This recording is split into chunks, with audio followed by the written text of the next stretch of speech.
When you have a mental illness and you have an awful encounter with the police, especially when you've been tasered or handcuffed or put in jail, um, and then you start thinking clearly, you're terribly ashamed because you're not a criminal and you don't want people to think of you as being a criminal.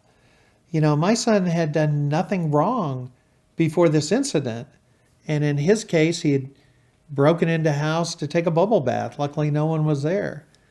And he was so shameful that he went back to the police and he said, look, I'm not that person. I'm not the psychotic person who you hauled down the stairs kicking and screaming. I'm not the person you tasered. I'm not the person who got thrown in the back of a police car and transported and, was yelling and screaming. I'm not the person who you hogtied on the floor when I was talking gibberish about how God had me on a special mission. I was sick, okay? And I want you to know that I'm a good person.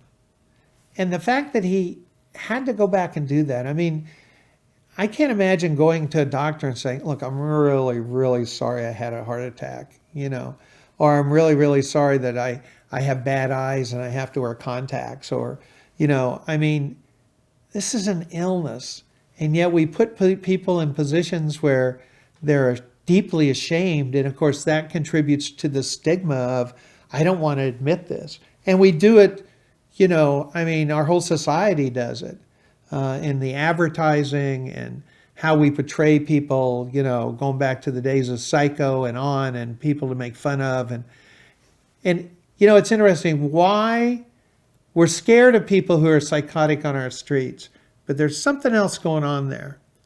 And that is, if you really believe that that person who's homeless on the street, who's ranting and raving, is there because they're sick, that means you should do something about it. You will never see anyone with Down syndrome who's homeless on the street. And when someone with Alzheimer's is wandering the streets, we get alarmed and set out bulletins. But every day we walk by people who are sick because of schizophrenia, and they're on the street, and we don't do anything about it because we want to blame them. Because if we blame them and say, oh, they love living outside, or they they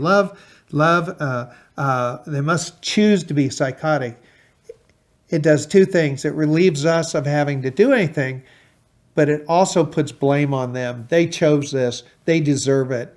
They need to be punished.